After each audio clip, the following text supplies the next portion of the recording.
In this video, I'm going to talk about how, as you move up the ladder in your leadership journey, while professional relationships are what you must take care of, your personal relationships also pose a challenge. How do you steer your way through them such that they only strengthen?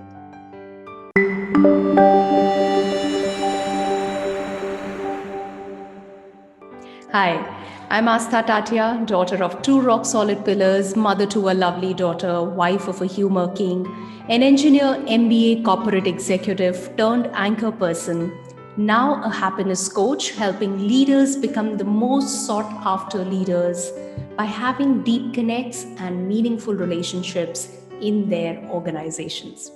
Do hit the like button and subscribe to the YouTube channel. Now, when we talk about personal relationships, throughout relationships are something we keep working on and they continue to pose challenges, right? The thing with the personal relationships is that the expectations are huge and massive, isn't it? As a spouse, as kids, as parents, there are a whole lot of different expectations.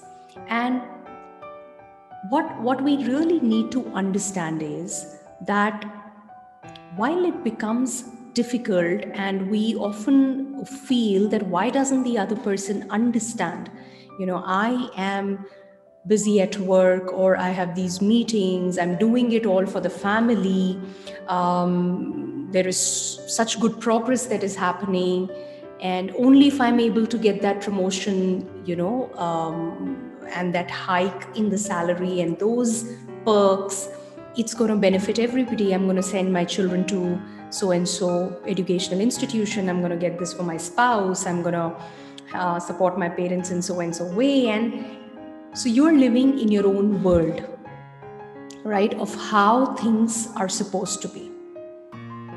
Now, what you miss out on a lot of times is that everybody else in the family is also living from their supposed tos, right? From what they want. How do they want things and how do they want you, right? And that's where expectations come in. So you have your own belief system which you're operating from, and every family member has his or her own belief system that he or she is operating from, right? And these are beliefs that we've all picked up while we were growing up or from our experiences of how things should be and should not be, of experiences of people around us, from what we've heard, from the environment, from what we've read. There are so many sources and we are continuously forming our beliefs. What happens is that those beliefs are almost truth for us, as good as reality for us. This is how it's supposed to be. This is how I'm supposed to work. Or as the man of the house, I'm supposed to bring in money. I'm supposed to take care of all the finances. I'm supposed to do this. I'm not supposed to share my challenges, the workplace challenges with everybody. I'm only supposed to ensure all the needs are taken care of. And if that's not happening, then that's a problem. So you're living in your own world. And likewise, it happens with everybody. Now, over time, it starts very small, little things, but they grow. It's got a snowball effect, so it just grows massively. And before we realize, we reach a stage where we are wondering what went wrong. Happens? I'm sure a lot of you will be able to resonate with what I'm saying. You don't even realize when did this happen, and then you realize you cannot really force yourself to behave in a certain manner, although you understand, or you've been doing that all this while, but you're not able to do it anymore. It becomes such a huge pain, and that's where relationships become strained, hugely strained, and you have no access what to do. You know, okay, let me take this one action, let me try this, let me sit and talk. But it doesn't work, because all that, the beliefs, they have piled on and on and on, and they've become so big, so strong, because you've been running those patterns again and again, right? That's the science behind it. But for our understanding, they are such strong patterns that you look at your spouse only from that context, or through the lens of that belief. You look at your children from there, you look at your parents from there, right? There are so many leaders who have spoken with, and they are struggling. They are struggling in their personal spaces. It's not about who's right, who's wrong. There's no right or wrong. It's just that over time, as we are operating from our own individual beliefs, right? As we keep moving, those beliefs become so strong, and we just start to see the other person through the filter, through that lens, and we're like, he's like that, he will never understand. Or my father just doesn't understand me, he only has to shout, he doesn't understand there's so much of effort I am putting in, right? Or these children, they think I'm not giving them time, they must understand what it takes to work to get all that money so that I can pay for their needs. So you are viewing things from your lens. Ask those kids, ask your spouse, ask your parents, they are viewing it from their own lens. They have their own beliefs for you. And somewhere both those beliefs are clashing. When I say clashing, doesn't mean you're having the tussle, but silently also. The behaviors or actions could be different for different people, but there is a clash of those beliefs, right? And that's where the distances start to grow. The relationships get more and more strained, right?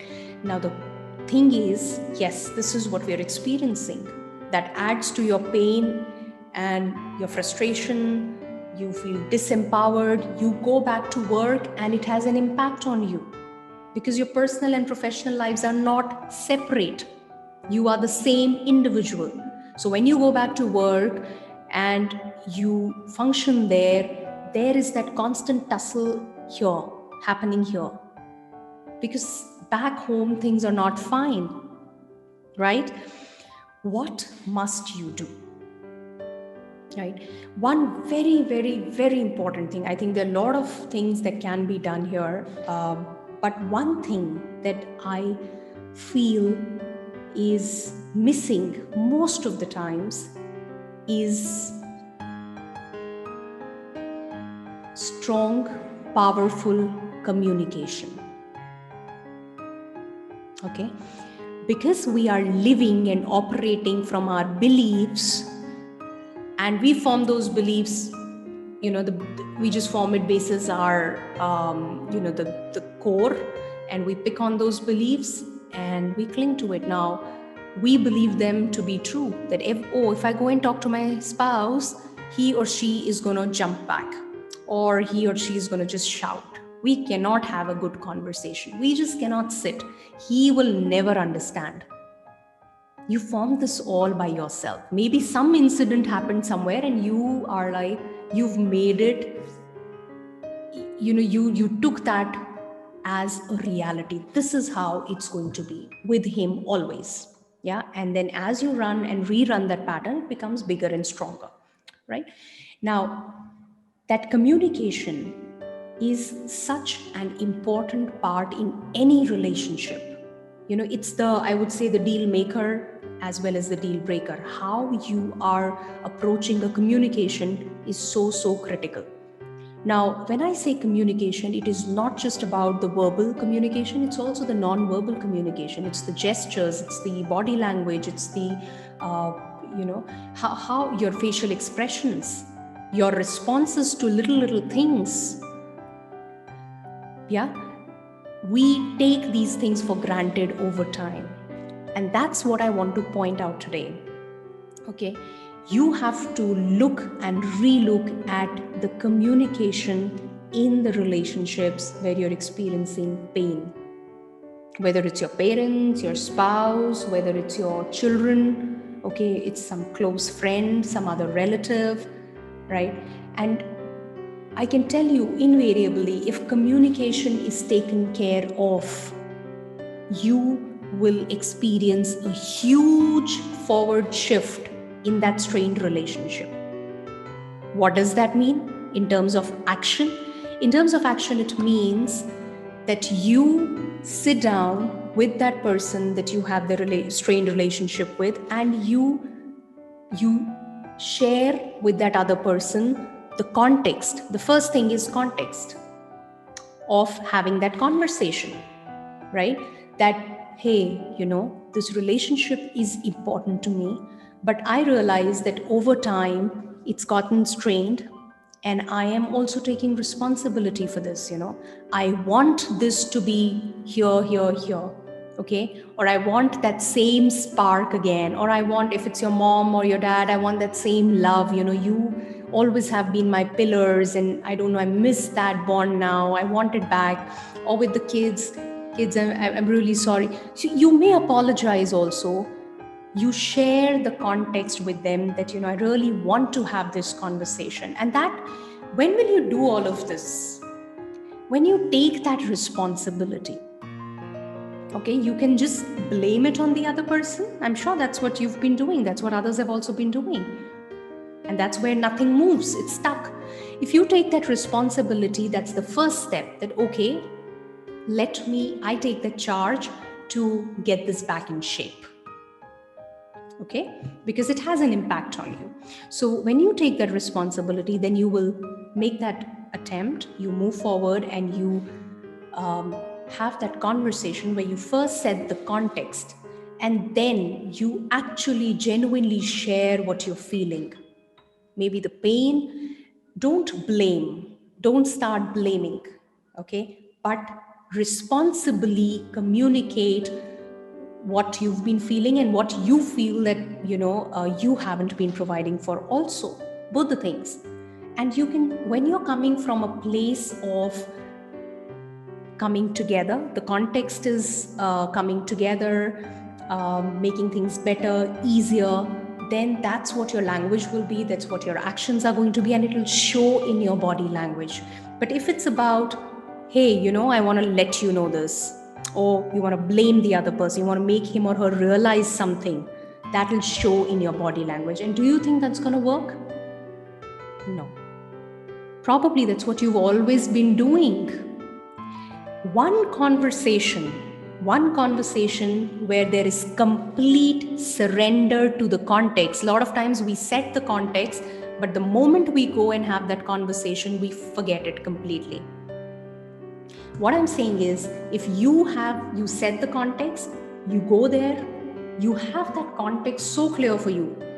If needed, write it down on paper that this is why I'm here, this is why I'm having the conversation.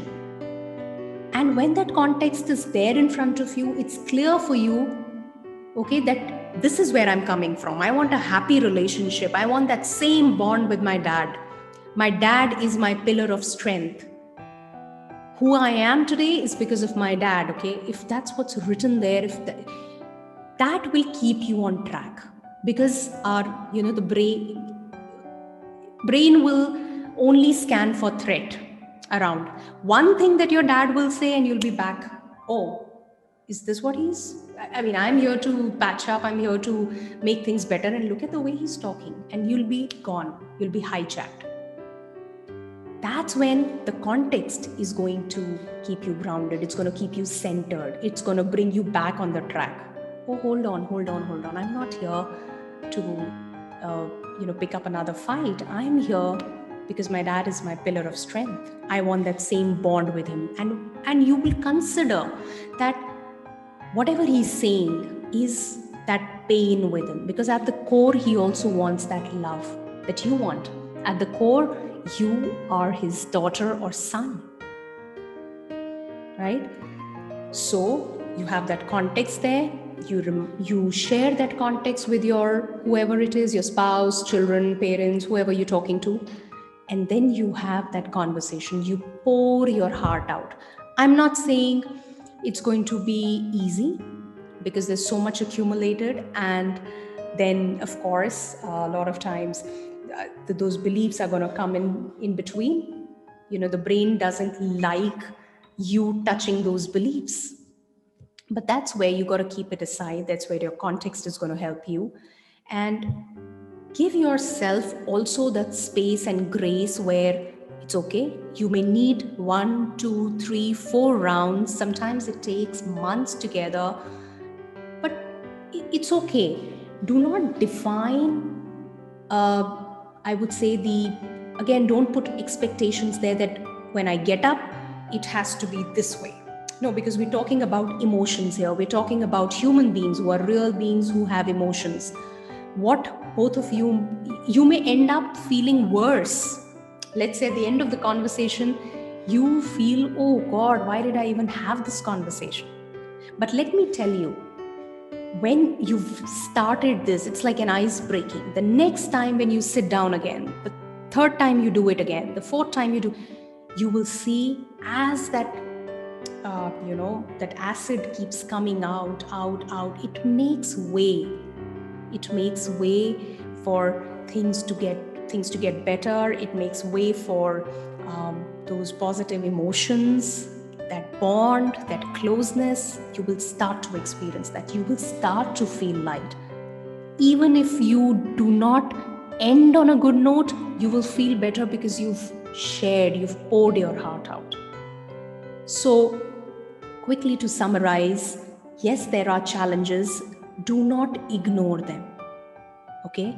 Once you've made the choice that, yes, I want to really go about strengthening, getting this relationship back on track in the personal space, then the first thing is setting the context for yourself so that you are clear why I'm doing it. Once you've set the context, share it with the other person and make sure it's there in front of you so that it keeps you on track.